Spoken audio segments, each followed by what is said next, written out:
औज़ुबिल्लाहिमिनश्शैतानिर्रजीम बिस्मिल्लाहिर्रहमानिर्रहीम। आज के व्लॉग के साथ मैं हूं मोहम्मद उसामा हैदर और आप देख रहे हैं आपकी आवाज़। नाज़रीन, भक्खर जो है पंजाब के पसमानदा तरीन अज़ला में इसका शुमार किया जाता है और बदकिस्मती से हमेशा जो है यहाँ पर सहूलियात का फुकदान रहा है और कभी तरक्याती इकदाम में जो है उसे नज़रअंदाज किया गया और कभी दीगर उम्र नज़रअंदाज किया गया। और हुकूमत की जानिब से जब दीगर अज़ला की तरक्की का जो है सिलसिला शुरू किया गया और डिवीज़न बनाए जा रहे हैं, तो इस वक्त यहाँ हम अपने नाज़रीन को बताते चलें कि भक्खर के हवाले से जो है थर्ड डिवीज़न का जो है ऐलान किया जा रहा है, जिसके लिए जो है आज बाकायदा तौर पर एक पहला इजलास बुलाया गया, जिसके जो है जमात इस्लामी ने जिसका जो है वो बुनियाद रखी और यहाँ के अवाम को जो है वो एक प्लेटफार्म पे इकट्ठा किया।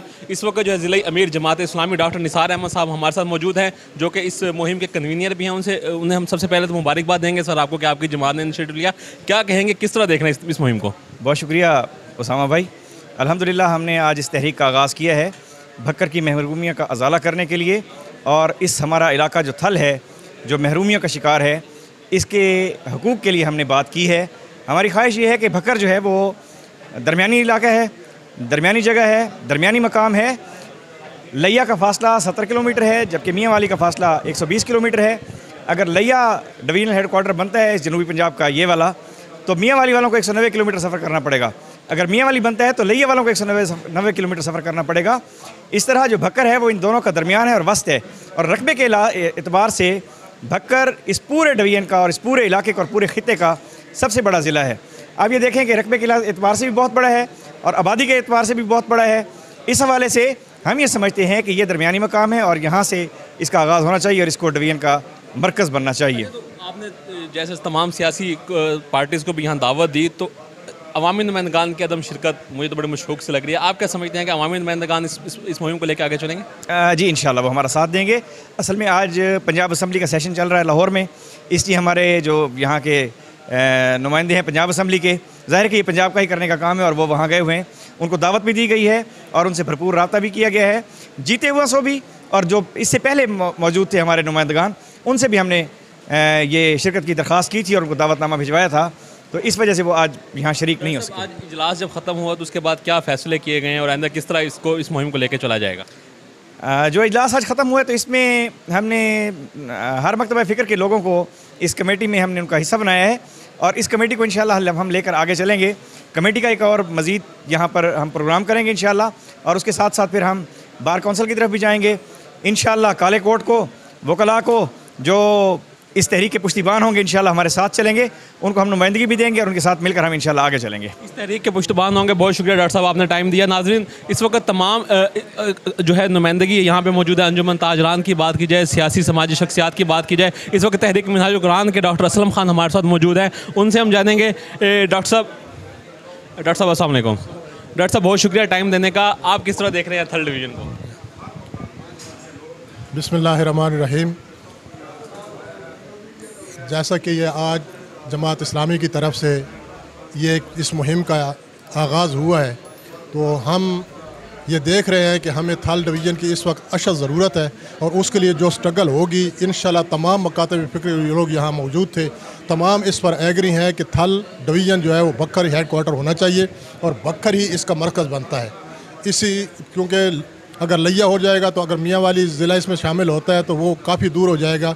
भक्कर एक मरकज़ जगह है जहाँ ये इंशाल्लाह डिवीज़न बने जिसमें तमाम लोगों को फैसिलिटेट किया जा सकता है, नज़दीक से नज़दीक तर और मुसाफत उनकी कम होगी, और ये हमारा राइट है, हमारा हक़ है। हम इंशाल्लाह आज के बाद जिस तरह यहाँ मुतफ़िक हैं इसी तरह मुतफ़िक रहेंगे और इसके लिए पूरी भरपूर कोशिश करेंगे और पूरी तरद्दुद करके और इसको हम थल डिवीज़न बनाने की पूरी कोशिश करेंगे और तमाम मकातब फिर इंशाल्लाह हमारी हिमायत करेंगे। हमारे साथ रहेंगे नवीद अहसन नियाज़, जमात इस्लामी के सीनियर रहनुमा हैं, उनसे हम बात करेंगे।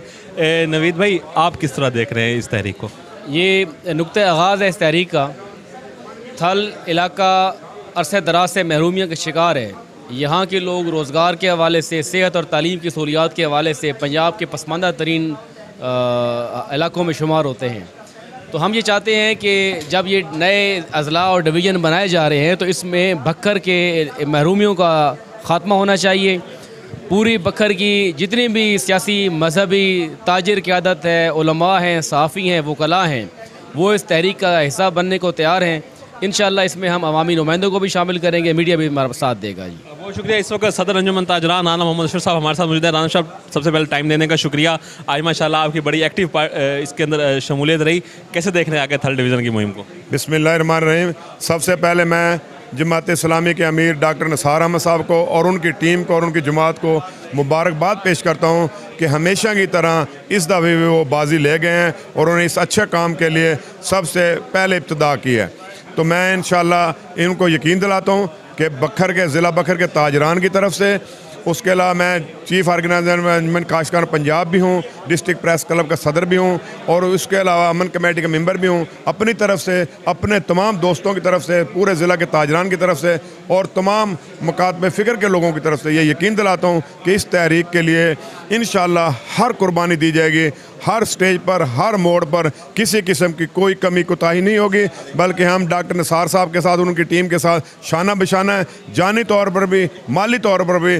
जहाँ पर फ़ंड की ज़रूरत होगी तो बखर के ताजरान इंशाअल्लाह इस तहरीक के लिए फ़ंड भी मुहैया करेंगे। बहुत शुक्रिया राना साहब जी। बिल्कुल आपने जाना कि इस वक्त तमाम प्लेटफार्म जो है वो इस चीज़ के ऊपर मुत्तफिक हैं। इस वक्त रफ़ीक अहमद नियाज़ी हमारे साथ मौजूद हैं, इमरान खान के जो है वो फर्स्ट कज़न भी हैं और इस वक्त जो है उनकी जानिब से जो है बड़ा ऐलान किया जा रहा है कि मियाँ वाली और जो बकर का जो है इसके वक्त एक तवाफ़ुत भी रहा है।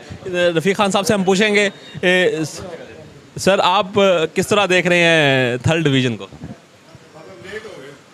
थर्ड डिवीज़न बहुत ज़्यादा ज़रूरी है और ये एक तारीख़ी हकीकत है कि बखर 30 साल से भी ज़्यादा अरसा अमलन थर्ड डिवीज़न का हेडकोार्टर रहा बतौर TDA हेडकोार्टर। हमारे साथ खुशाब भी था, मियाँ वाली भी था, लिया भी इसमें शामिल था और शायद मुजफ्फरगढ़ का हिस्सा भी। ये 4-5 ज़िलों का नेचुरल हेडकोार्टर बनता है। मैं जानता हूँ प्राइम मिनिस्टर की अपनी मजबूरियाँ हैं, मियाँ वाली की तरजीहात हैं। अगर वो मियाँ वाली को डिवीज़न बनाने पे इंसिस्ट करते हैं तो फिर हमें कम से कम लेयर डिवीज़न का हिस्सा बनाया जाए, हमें इधर ना भेजा जाए। हमारा नेचुरल पानी का बहाव भी इधर है, हमारा नेचुरल अलायंस लेयर के साथ बनता है, मियाँ वाली के साथ नहीं बनता। और हम उस हर मुहिम में आपके साथ थर्ड डिवीज़न के मुहिम में होंगे। अवलन तो थर्ड डिवीज़न बनना चाहिए। अगर थर्ड डिवीज़न नहीं बनता, गवर्नमेंट है, ताकतवर हैं, तो उस सूरत में हमें लेयर डिवीज़न का हिस्सा होना चाहिए, हमें उधर ना भेजें। की जाएगी थर्ड डिवीज़न की, उसके मुतालबात, उसकी मुशावरात या उसकी इलाकाई या इंतज़ामी प्लेसमेंट के हवाले से, तो एक शख्सियत जिसका अगर जिक्र ना किया जाए तो यकीनन जो है वो नाइंसाफ़ियों के रूह होंगे, मलक अहमद ख़ान साहब, जिन्होंने डे फर्स्ट से थर्ड डिवीज़न या थर्ड डिवीज़न बनाओ मुहिम के हवाले से जो है हमेशा अपनी ग्रां कदर तजावीज़ से जो है नवाज़े हमारे साथ मौजूद हैं। मलक साहब बहुत शुक्रिया टाइम देने का। ज़रा बताइएगा कि आप किस तरह देखते हैं कि थर्ड डिवीज़न इंतज़ामी इलाकाई बुनियादों पर किस तरह बनाया जा सकता है लिसानियत से हटकर? देखो, इसमें लिसानियत का तो कोई मसला ही नहीं है, चूँकि उसकी वजह है कि ये डिवीज़न जितने भी हैं ये एक ही ज़बान, एक ही ख़ित्ता है, जिसमें लिया है, जिसमें बखर है, जिसमें मियाँ वाली है, खुशाब है, सरगोदा है। इनकी ज़बान लिसानी कोई इसमें लिसानियत का इशू तो आता नहीं।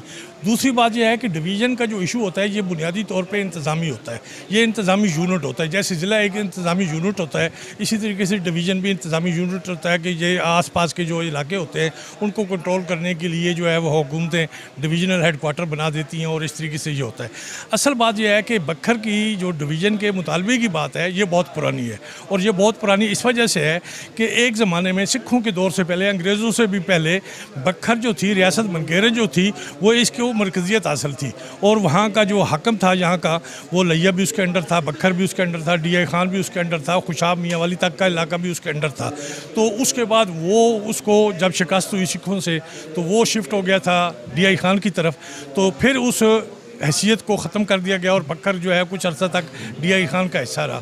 फिर उसके बाद जब 1901 में अंग्रेज़ों ने वो सूबा बनाया, शुमाल मगरबी सरहदी सूबा, तो वो बखर को जो नए डिस्ट्रिक्ट मियाँ वाली में शामिल कर दिया गया और DI खान जो है वो KPK में यानी शुमाल मगरबी सरहदी सूबे में आ गया। अब बखर के लोगों में एक तो महरूमी और दूसरी एक वो बात है, पुरानी एक हिस्ट्री की बात होती है कि लोग उस पर नाज करते हैं, फ़ख्र करते हैं कि यार हमारी इतनी मरकज़ियत थी, हम इस एरिए पे हम एक हाकम थे, बखर के हाकम थे। उस नवाब सर बुलंद खान की तो कब्र भी जो है वो यहाँ मौजूद है। तो एक तो यही वजह है दूसरी वजह यह है कि बखर ये जितने भी मुतालबे होते हैं, सूबा का मुतालबा हो, डिवीज़न का मुतालबा हो, ज़िले का मुतालबा हो, तहसील का मुतालबा हो, ये दर हकीकत महरूमियों की वजह से होते हैं। आबादियाँ बहुत बढ़ गई हैं, मसाइल बहुत बढ़ गए हैं, लोगों को तालीम की ज़रूरत है, लोगों को रोज़ाना दफातर में जाना पड़ता है, DC के दफ्तर जाना पड़ता है, कमिश्नर के दफ्तर जाना पड़ता है, बेशुमार जगहों पर जाना पड़ता है। तो लोग ये चाहते हैं कि अब उनके पास इतना वक्त नहीं है कि वो लोग जो है वो इस तरीके से ज़लील ख्वार होते रहें। तो वो ये चाहते हैं कि ये इंतज़ामी यूनिट उनके करीब तार हो ताकि वो बासानी उनकी अप्रोच हो सके। अब सूरत हाल ये है कि जब हम मियाँ वाली का हिस्सा थे तो उस वक्त भी ये थी कि हमारा हैदराबाद थल और भेड़ी का इलाका यानी लाहौर उनके करीब था और मियाँ वाली डिस्ट्रिक्ट हेडक्वार्टर उनसे बहुत दूर था। तो दूसरा ये है कि उस मियाँ वाली के दौर में बखर उतनी तरक्की नहीं कर पाया जितनी होनी चाहिए थी। मियाँ वाली ज़्यादा तरक्की कर गया और बखर बहुत नीचे रह गया। तो ये महरूमी ने यहाँ के लोगों की एक आवाज़ बनी और उन्होंने मुतालबा शुरू किया कि जी बखर को ज़िला बनाया जाए। अब उसमें वो कामयाब भी हो गए और उसमें तरक्की भी हुई, उसमें मुलाजमतें भी मिली, दफातर भी आए, हस्पताल भी बने, सारी चीज़ें हुई। अब बात यह है कि सरगोदा डिवीज़न जो है ये अंग्रेज़ों के दौर का बना हुआ है। ये जब क्या में पाकिस्तान के वक्त जो है वो पंजाब के 4 डिवीज़न थे, बावलपुर भी बाद में बना था, तो उस वक्त सरगोदा, पिंडी और मुल्तान और अपना लाहौर, ये 4 डिवीज़न थे। फिर इसमें आप 9 डिवीज़न है। तो जब डिवीज़न बनाने हैं तो फिर उन डिवीज़न को किसी, मैं ये समझता हूँ, किसी सियासी कुव्वत की बुनियाद पर नहीं बनना चाहिए। मियाँ वाली की सियासी कुव्वत हमसे ज़्यादा है इस वजह से कि वज़ीर-ए-आज़म वहाँ से तल्लक रखते हैं तो उनकी कुव्वत ज़्यादा है। लेकिन मैं ये समझता हूँ कि उसकी बजाय मियाँ वाली सरगोदे से भी करीब तर है, लेकिन हम जो हैं वो सरगोदे से बहुत दूर हैं। हमें सरगोदे जाके हमें दूसरे दिन वापस आना पड़ता है। तो मैं ये चाहूँगा कि भाई ये लोग जो डिमांड कर रहे हैं इसमें अवाम शामिल हैं, इसमें ताजर शामिल हैं, इसमें सहाफ़ी शामिल हैं, इसमें दानिशवर शामिल हैं, इसमें सियासी जमातें शामिल हैं। आज के फंक्शन में तहरीक इंसाफ के लोग बैठे हैं, जमात इस्लामी के बैठे हैं, पीपल्स पार्टी के बैठे हैं, मुस्लिम लीग के बैठे हैं, इसमें ताजर बिरादरियाँ बैठी हैं। तो ये जो मुतालबा कर रहे हैं ये मुतालबा वो उनका बहुत अहम है। और दूसरी बात तो सबसे बड़ी बात है कि जब तक आप किसी से कुछ मांगेंगे नहीं तो वो आपको कोई देगा भी नहीं। जब बखर वाले चुप रहेंगे तो बखर को किसने देना है। अब भी आप ये देख लें कि हमसे ज़्यादा यानी पैसा जो खर्च हो रहा है वो हमारे आसपास ज़्यादा खर्च हो रहा है। उसकी एक वजह तो ये भी हो सकती है कि मियाँ वाली के से मियाँ इमरान खान का एक तल्लक है तो वो ज़्यादा, लेकिन हमें तो लैया से भी हम पे जो है वो इस साल उन्होंने बराबर हमें बजट दिया है, लेकिन हमें उनके बराबर लाने के लिए हमें मज़ीद बजट की, मज़ीद तरक्याती कामों की ज़रूरत है। हमारे पास अभी भी ये देखें कि पूरे डिस्ट्रिक्ट में एक 2 रोया सड़क नहीं है। बखर 90 मील का इलाका है, 150 किलोमीटर है, 2 रोया होनी चाहिए रोड। MM रोड जो है वो 2 रोया नहीं है। हम DI खान से लेकर DI खान को सी पैक से इस्लामाबाद से मिला दिया गया है।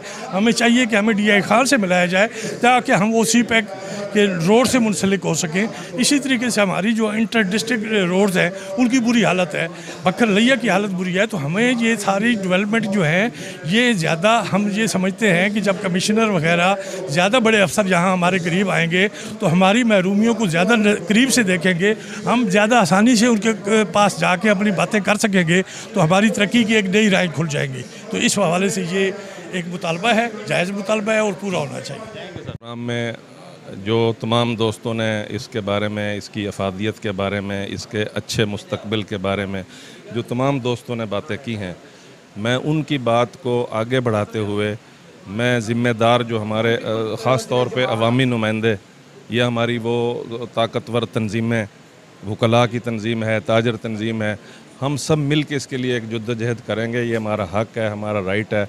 बाकी एक जुग्राफियाई लिहाज से भी हम ये समझते हैं कि बखर और लैया के दरमियान में ये ज़िला हमारा वाक़ है, तो इसमें अगर इसको डिवीज़न बनाया जाए तो बखर के लोगों का इसका बहुत फ़ायदा होगा। Thank you. रह चुके हैं बखर वैसे पसमानदगी का शिकार है। बखर किस तरह इंतज़ामी और इलाकाई हवाले से डिवीज़नल हेडक्वार्टर बना जाए, आपके ख्याल से क्या ख्याल आता है? उसामा साहब देखें, इसमें तो कोई दो राय नहीं है कि गवर्नमेंट ये चाह रही है कि गैर तरक्की याफ्ता इलाकों को तरक्की दी जाए, और बखर जो है ये बिल्कुल गैर तरक्की याफ्ता इलाकों में सबसे पहले नंबर पर है। इतना गैर तरक्की याफ्ता है और ये मौका है हमारे दोनों तरफ जो है, एक तरफ वज़ीर आज़म साहब का है ज़िला और एक तरफ वज़ीर आला साहब का ज़िला है, दरमियान में हम हैं। अगर ये बखर को डिवीज़न नहीं बनाते, किसी और तरफ को ले जाते हैं तो यही कहा जाएगा कि वो अपने पेट पे हाथ मार रहे हैं। तो इनको चाहिए कि बखर को मौजूद तरीन जगह है, थल डिवीज़न फौरी तौर पर बनाएं और बखर को उसका हेडक्वार्टर बनाएं। इसके लिए दूसरी कोई दो राय नहीं है जी। तो भाई साहब, आप क्या समझते हैं, इस वक्त हुकूमत भी यहाँ पे पीटीआई की है, बेसिक अवामी नुमाइंदगान का ताल्लुक पीटीआई से है, तो आप क्या समझते हैं कि अवामी नुमाइंदगान इस हवाले से संजीदा हैं कि भक्कर को डिवीज़न बनाया जाए? मैं समझता हूँ कि संजीदा तो होंगे, क्यों उनका इलाका है, उन्होंने इस इलाके में रहना है। अगर वो ये नहीं करेंगे तो उनको दोबारा लोगों के पास जाने में मुश्किलात पेश आएंगी। लेकिन ये है कि ये ना हो कि हमसे ज़्यादा मियाँ वाले बासर हो जाएं या डेरा गाजी खान वाले बासर हो जाएं और हमारे जो है वो पीछे रह जाएं। ऐसा नहीं होना चाहिए। हम अपनी कायदीन से, हम अपनी MP MNA साहिबान से गुजारिश करेंगे कि इस आवाज़ को डट के ज़रा उठाएं कि हमारा डिवीज़न फौरी बनाओ। वो आवाज़ उस तरह नहीं आ रही जिस तरह आनी चाहिए। हम ये समझते हैं कि हमारी अभी आवाज़ उस तरह नहीं बनी कि वाकई भक्खर का हक़ है कि इसको फौरी तौर पर थर्ड डिवीज़न का हेडक्वार्टर बनाया जाए और थर्ड डिवीज़न को फौरी तश्कील दिया जाए। बहुत शुक्रिया sir, thank you thank you. हिसाब से बनना चाहिए या इलाका हिसाब से? मैं थल डिवीज़न के हवाले से सबसे पहले तो इस बात में जाऊंगा कि हमारा जो बखर है ये मियाँ वाली लैया इसके सेंटर में वाक़ है। अगर थल डिवीज़न की बात होती है तो मैं सबसे पहले अपनी बखर की बात करूंगा कि इसको हेडक्वार्टर होना चाहिए और थल डिवीज़न ज़रूर बनना चाहिए। जब थल डिवीज़न बनेगा तो हमारा बखर जो है बहुत ज़्यादा महरूमियों का शिकार है और हमारे इस थल डिवीज़न बनने से जो हमारे बखर की ज़िले की जो महरूमी हैं उनका अजाला हो पाएगा और हमारे पास एक प्लेटफार्म होगा कि अब हमारा थल डिवीज़न जिसमें हमारा ज़िला बखर जो है ये इसका हेड मकाम है, तो इस वजह से हमारे जो है मुतालबात मंजूर किए जाएँ। मैं समझता हूँ कि थल डिवीज़न बनना चाहिए और इसमें हमारा जो डिस्ट्रिक्ट बखर है ये इसका हेडक्वार्टर होना चाहिए। ऐसे हमारे जो बखर की अवाम है या मुल्हिका इलाके हैं उनको हर किस्म की सहूलत मुयस्सर होंगे। हमारा मौक़िफ़ हरगिज़ ये नहीं होगा, हमारे आज के सेमिनार का कोई मनफी मकसद ना ले। हम सब के साथ दावत प्यार मोहब्बत, CM साहब पूरे पंजाब को डिवीज़न बना दे, लेकिन बखर को डिवीज़न बनने का हक़ ज़रूर दिया जाए कि बखर हर लिहाज से फिजिबल भी है और इलाका के लिहाज से, कारोबार के लिहाज से, तादाद के लिहाज से, और हमारी महरूमियाँ भी जितना हम बड़ा हक़ रखते हैं उतना हमें महरूम रखा गया, इसलिए हमें ये हमारा हक़ ज़रूर दिया जाए। बिस्मिल्लाहिर्रहमानिर्रहीम। थर्ड डिवीज़न हम इंतज़ामी बुनियादों पर जब इलाक़ों को तकसीम किया जाता है तो वहाँ के लोगों को सहूलियात की दस्तियाबी इंतहाई आसान हो जाती है। तो बखर जो है हम ये चाहते हैं कि लैया बखर और मियाँ वाले को मिला के एक डिवीज़न बनाया जाए और उस डिवीज़न का हेडक्वार्टर जो है वो बखर को बनाया जाए, क्योंकि ये वस्ती इलाका है और असल जो थल की जगह है वो बखर ही है। उसकी पहचान जो है, थल की पहचान बखर है। हम ये समझते हैं कि फिजिबल भी बखर ही है, क्योंकि लैया से इसका फासला 70 किलोमीटर और मियाँ वाले से इसका इलाका फासला जो है वो 110 किलोमीटर है। हम ये चाहते हैं कि इसको इंतज़ामी बुनियादों पे बनाया जाए, ना कि लिसानी बुनियादों पर बनाया जाए, क्योंकि अगर हम लैया को बनाते हैं, डिवीज़न हेडक्वार्टर बनाते हैं, तो दाऊद खेल से इसका फासला तकरीबन 180-90 किलोमीटर बन जाएगा और सेम लैया होगा। तो बखर जो है मैं ये समझता हूँ कि ये बिल्कुल वस्ती जगह है और बखर को ही इसका डिवीज़नल हेडक्वार्टर बनाया जाए। तो अगर MNA MP समय आप क्या समझते हैं कि वो इसमें मुत्तफिक होंगे? मैं ये समझता हूँ कि बखर के अवाम जो है इस वक्त जो है उठ खड़े हुए हैं और आज इस तहरीक का बाकायदा आगाज़ हो गया है। और चूँकि MNA और MPs जो है वो हमारे मुंतखब नुमाइंदे हैं, हम उनके पास जाएंगे। उनको हमने आज भी दावत दी थी कि वो यहाँ आएँ, लेकिन बावजूद वो लोग नहीं आ सके। लेकिन इंशाअल्लाह ये तहरीक जो है हम अपने हकूक़ के लिए तलबा, असातिज़ा, सहाफ़ी, ताजिर सब लोग इकट्ठे हो चुके हैं। तो इंशाअल्लाह मुझे उम्मीद ये है कि कल उनको हमारे साथ मिलकर चलना होगा और ये तहरीक कामयाब होगी। जी देखिए, मैं समझता हूँ कि ये हमारा कानूनी और आइनी हक़ है कि हम तक हमारा जो हक़ फ़ंड्स के हवाले से या किसी भी हवाले से पहुँचता है, इंतज़ामी अमूर के हवाले से। अब देखें आबादी कितनी वुसअत इख्तियार कर चुकी है, तो ये कोई अचंभे की बात नहीं है। अगर हम ये आवाज़ बुलंद कर रहे हैं थर्ड डिवीज़न के हवाले से, इंतज़ामी बुनियादों पे तकसीम होती रहती है। आप देखें जिस तरह पहले बात हुई यहाँ पे कि क़याम पाकिस्तान के वक्त पंजाब के 4 डिवीज़न से अब 9 हो गए, तो ये कोई नई बात नहीं। अब देखें यहाँ से इंतज़ामी मामलात में एक आम आदमी को सरगोदा जाना पड़े तो उसकी बनिस्बत यहाँ बखर में अगर वो फैसिलिटीज़ उसको अवेलेबल हों तो कितना आप ये देखें कि टाइम की कितनी बचत है। और जिस तरह हम कानूनदान भी हैं, हम भी अदालत में रहते हैं, मामलात देखें अगर एक गरीब आदमी की एक पेशी एक्सटेंड होती है तो आप उसका अंदाज़ा लगा लेंगे कितनी उसके लिए परेशानी बन जाती है। तो ये हमारा हक़ है, ये कोई इसमें कोई ना कोई लिसानी बात है, ना मजहबी बात है, ना इलाकाई बात है। और रहमान भाई, आपका पॉलिटिकल से भी ताल्लुक़ है, तो क्या आप समझते हैं कि पॉलिटिकल हमारे जो पर्सनैलिटीज़ हैं वो इस पर इकट्ठी हो जाएंगी? मैं तो ये चाहता हूँ और मैं समझता हूँ और मेरा मशवरा भी यही है कि जो भी हमारा पब्लिक काज है, जो हमारा म्यूचुअल काज है, उसके लिए हमें हर उससे हट कर, आज देखें जमात इस्लामी ने बहुत अच्छी कोशिश की है। पहले भी ये दोस्त मेहरबानी करते रहते हैं, कोई जो पब्लिक काज होता है उसमें ये तमाम मकतब फ़िक्र के लोगों को इकट्ठा करते रहते हैं। तो अब भी आज भी इन्होंने ये जो काविश की है, मैं समझता हूँ ये हमारे सियासतदानों को भी ये चाहिए कि इस किस्म के इशूज़ पर अगर हम उनको कॉल ना भी करें तो वो खुद ऑटोमेटिकली, क्योंकि उनको भी नज़र आ रहा है ये मसला एक मेरा, एक आपका, 2, 4, 10, 50 लोगों का नहीं है, ये पूरे डिस्ट्रिक्ट का मसला है, ये पूरे इलाके का मसला है। तो इसमें अगर वो इकट्ठे होंगे तो ये खुशी की बात भी है। और मैं समझता हूँ कि अपनी अना और अपनी ये सियासी मामलात और ज़ाती मामलात को, जो पब्लिक के मामलात हैं ना, उनसे ज़रा पीछे रखना चाहिए। देखें जी, ये वक्त की बहुत अहम ज़रूरत है। थर्ड डिवीज़न का क़याम बहुत पहले ही अमल में लाया जाना चाहिए था। मुशर्रफ दौर में अगर ये मामला हो जाता तो अब थल बहुत ज़्यादा खुशहाली कर चुका होता, लेकिन अब देर आयत दुरुस्त आयत के मिस्ताक अब जो यहाँ आज की ये जो मीटिंग हुई है उसमें तमाम दोस्तों ने ये मुतफ़िक़ा तौर पे फ़ैसला किया है कि वो थर्ड डिवीज़न के क़याम के लिए आज से जदोजहद का आगाज़ कर रहे हैं। मैं कहता हूँ मेरे ख़्याल के मुताबिक थल अपनी जुग्राफियाई ख़तो ख़ाल के हवाले से, थल के जुग्राफियाई ख़तो ख़ाल के हवाले से भक्कर जो है वो मरकज़ है और भक्कर से ये आवाज़ उठ रही है, बुलंद हो रही है। इसका यकीनन कोई ना कोई ज़रूर फ़ायदा होगा और इंशाअल्लाह ताला मैं उम्मीद करता हूँ कि ये तहरीक जो है ये कामयाबी से हमकिनार होगी। हमारे भाई भट्टी साहब ने फरमाया, बिल्कुल ठीक बात है। इंतज़ामी बुनियादों पर जब चीज़ें तकसीम होती हैं तो हमें हमारा हक मिलना चाहिए ना। क्यों हमें हमारे हक से महरूम रखा जा रहा है? हमें हमारा हक मिलना चाहिए। मैं आपको बताता हूँ ये फिजिबल क्यों है, इसलिए कि पूरे इस थर्ड डिवीजन में रकबे के लिहाज से सबसे बड़ा जिला बक्कर है। बिल्कुल, आपने जाना कि इस वक्त तमाम अमायदीन का ये कहना है कि थर्ड डिवीज़न जो है वक्त की अहम ज़रूरत है और इस हवाले से बाकायदा आज जो है एक मुहिम का आगाज़ भी किया गया है जिसका नाम रखा है कि थर्ड डिवीज़न बनाओ मुहिम। अब देखते हैं कि ये मुहिम कहाँ तक कामयाब होती है, क्योंकि इसके अंदर वकला भी हैं, ताजिर भी हैं, सहाफ़ी भी हैं, सिविल सोसाइटी की एक कसीर तादाद यहाँ पर मौजूद है। आप हमारे साथ बने रहिए, देखते रहिए आपकी आवाज़, जो लम्हा बलम्हा अपडेट आएगी हम आपसे आगाह रखेंगे। आखिर में नाज़रीन से ये कहेंगे कि चैनल को लाइक और सब्सक्राइब करना मत भूलिएगा और देखते रहिए आपकी आवाज़, क्योंकि हम हैं आपकी आवाज़।